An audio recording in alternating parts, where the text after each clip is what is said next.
Justamente para revisar lo que titula la prensa internacional, me acompaña en el estudio mi compañera Marta Moya. Marta, buenos días. Buenos días, Valentina. Hemos llegado al viernes, cara nueva. Bienvenida también aquí a la matinal. Pues muchas gracias en este viernes que va con buen ánimo por el momento, Marta. Vamos a abrir hoy esta última revista de prensa de la semana en Gaza, porque estamos en la guerra, pero ya los medios lo que están haciendo es ver el escenario posible de la posguerra.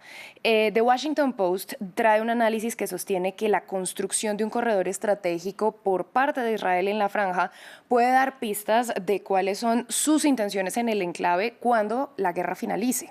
Sí, Valentina, analistas consultados por el Washington Post sostienen que la construcción del corredor de Netzarim es parte de un proyecto a gran escala del ejército de Israel para remodelar Gaza y afianzar su presencia allí en el enclave palestino. Este corredor de Netzarim divide a dos la franja de Gaza. Es un corredor de unos 6,5 kilómetros de largo que está situado justo debajo de la capital, de Ciudad de Gaza, y va desde la frontera con Israel hasta el mar Mediterráneo.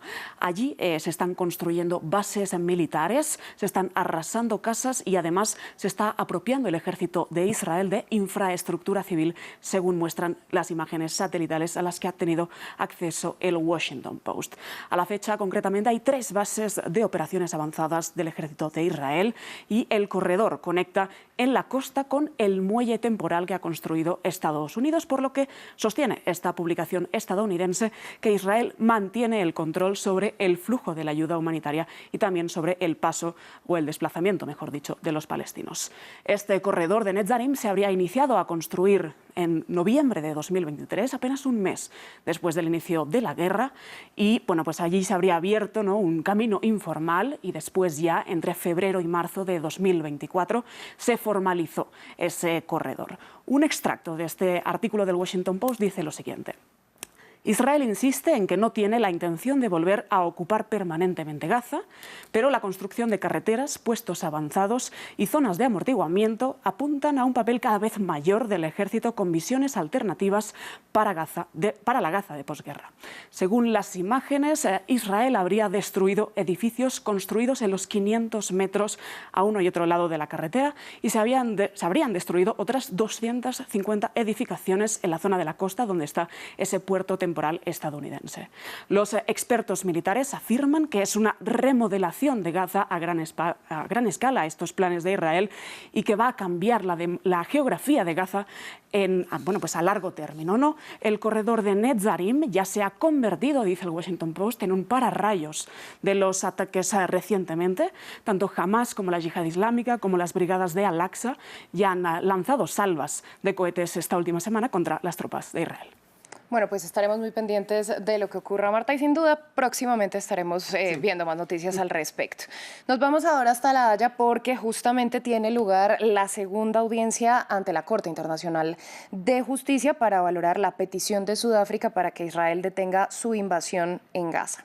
Los titulares sobre lo que ocurre allí pues son diferentes en la mirada de distintos medios. Vamos a empezar por lo que dice The Times of Israel. Pues Valentina, el Times of Israel está titulando a esta hora de la mañana: Israel dice que las acusaciones de la CIJ de Sudáfrica sobre Gaza están totalmente alejadas de los hechos. Hace un en vivo el Times of Israel con lo que está ocurriendo en esta segundo día de audiencias y bueno, pues que Israel hoy se ha defendido en La Haya de las acusaciones de Pretoria. Ha dicho el funcionario israelí en La Haya que no se está cometiendo ningún genocidio en Gaza, sino que es más bien una guerra táctica. Hoy la vista judicial en la CIJ se ha visto interrumpida, nos dice The Times of Israel, por una manifestante que ha entrado en la sala de vistas gritando mentiroso al funcionario israelí. También recoge este en vivo del Times of Israel las palabras del ministro de Exteriores israelí, que ha dicho hoy también, después de las audiencias, que nada ni nadie detendrá a Israel en su defensa. Marta, ahora vamos con Yediot Aharonot. Pues este tabloide, Valentina, nos recuerda más bien que es la cuarta vez que Sudáfrica solicita medidas de emergencia ante la Corte Internacional de Justicia contra Israel desde el 7 de octubre. En su titular destaca Yediot Aharonot que las palabras del funcionario israelí ante la CIJ, Gilad Noam, ha defendido hoy pues un poco sus posiciones y esa invasión en Rafah, diciendo que allí las tropas han encontrado 700 pozos con túneles, de los cuales 50 de ellos conectarían con Egipto y, por tanto, pues, legitiman un poco su invasión sobre el enclave palestino por querer destruir, ¿no?, esa infraestructura de Hamas, presuntamente. Continuamos con Sky News Arabia. Pues el Sky News Arabia nos titula: Valentina, Israel pide a la CIJ que rechace la petición de retirada de Gaza. Lo que pide Sudáfrica, nos dice el Sky News, es que Israel se retire de Rafah, que no obstaculice la entrada de funcionarios de la ONU, así como de otras organizaciones internacionales y humanitarias a la franja, y que presente un informe en el plazo de una semana sobre cómo va a llevar a cabo los otros objetivos. Nos recuerda Sky News Arabia que en enero la CIJ no llegó a una conclusión definitiva de que Israel tenía que detener concretamente su invasión en la franja.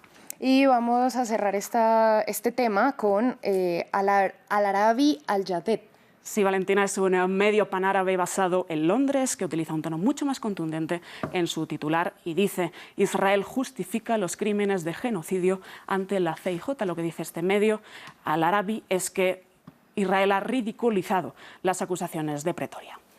Bueno, vamos a comentar unas imágenes exclusivas que nos trae hoy CNN. Apuntan a que Ucrania podría estar manteniendo una victoria militar en Crimea, mientras que Rusia avanza con sus ataques en el noreste del país. Pues sí, Valentina, nos dice la CNN, imágenes de satélite exclusivas muestran aviones rusos y un edificio destruidos en la base aérea de Crimea. La cadena estadounidense ha tenido acceso, como decimos, en exclusiva a estas fotografías satelitales. Se ven en esas imágenes 3 aviones rusos destruidos en la base aérea de Belbek, en la ocupada ciudad de Crimea, que, recordemos, Rusia se anexionó de manera unilateral en 2014. Han sido 2 empresas estadounidenses, nos dice CNN, las que han obtenido estas imágenes satelitales.